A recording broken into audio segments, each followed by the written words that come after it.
Hi everyone and welcome to my channel. Today I'm going to walk you through how I created a beautiful ombre rainbow sky using the Hero Arts Hero Studio card kit of the month. This kit is jam-packed with a lot of great things. There is a 6x8 tulip Heroscape stamp set. We have a cling stamp that is circling clouds, a message stamp that I'm going to use as well. And then we have the dies for the Heroscape, as well as these huge sentiment fancy dies with the background dies attached. So you can make some wonderful things using this. I love these. There are also the dies for the smaller stamp set, and then you will get 4 ink cubes, which include thistle, azalea, moss, and blue raspberry. So to begin, I am grabbing some Dove cardstock, and I am going to be stamping using that circling clouds cling stamp. So I'm just going to cut this down to a 2 size, and then I am grabbing some ink so I can blend my ombre background.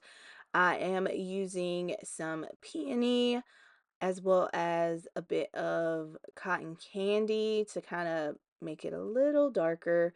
I'm using passion flower, Arctic, uh, lemon lemon drop, and a cream sickle. Sure that I blend my colors well as place them where they kind of overlap.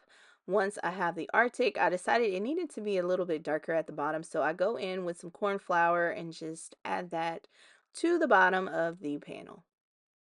I should have used a bigger brush here, but I am okay with how that looks. I wanted to then add in a bit of purple, so the passion flower is added just to make a full rainbow of colors. Now to add my clouds, I am using a brayer and the French Pink Hero Hues. I'm going over my stamp with that first. And I do have a baby wipe set off to the side so I can clean off my brayer as I go. I then go in with the Naples yellow and add that over, making sure that I overlap the French pink a bit. And then I add the Egyptian blue and I add that towards the bottom, again making sure that I overlap the Naples yellow and just blend that out with my brayer a good bit. And finally, at the bottom and the top, the same places I placed the passion flower on the panel, I am adding the African Violet Glitz ink. So I used both core inks and Glitz inks to achieve the look. It does take a little elbow grease as far as using that brayer, but the results are beautiful.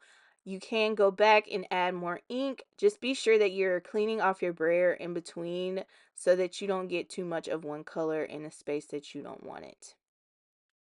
Since this is a cloud scene, I wanted to mute the brightness just a bit more. So I'm grabbing some vellum and I'm cutting that down to an A2 panel. And I will also grab one of the Arches Infinity dies and I am going to die cut an arch from this so that I can overlay this onto my blended panel. I carefully adhere this with some liquid glue, trying to be sure that there is not any oozing around the edges. Once that is dry, I add this into my Misty and I grab the airplane stamp and I stamp that with some pigment ink, the unicorn pigment ink, and then I heat set that, actually heat emboss that, excuse me, with some white embossing powder so that it pops more and it would look like a airplane trail would look in the sky. Once that is complete, I grab 2 of the sentiments from that smaller messages clear stamp set. That is also where the airplane comes from.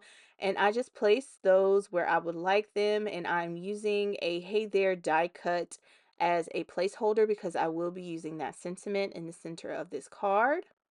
But the sentiments are stamped with unicorn ink and then heat embossed with white embossing powder just as the airplane was. For my Hey There sentiment, I inked a piece of white cardstock with just some black pigment ink so it would stick. And then I heat embossed that multiple times with black embossing powder. Looking back, I probably would have done this with black paper just so the white edges did not stick out. But I did that multiple times so I could get a glossy look. An alternative way to do that would be to use black cardstock and some glossy accents, and you would get a glossy look as well. But I wanted the sentiment to be thick and have this very deep and dark glossy black look, which is what I achieved.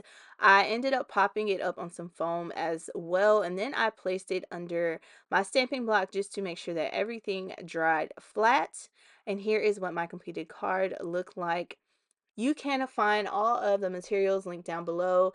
Some of the Hero Studio kits did sell out, but the card kit is still available at the time that I filmed this video. So if you are interested and would like to add a lot of these goodies to your stash, please head on over and check it out. Thank you so much for watching and have a great day.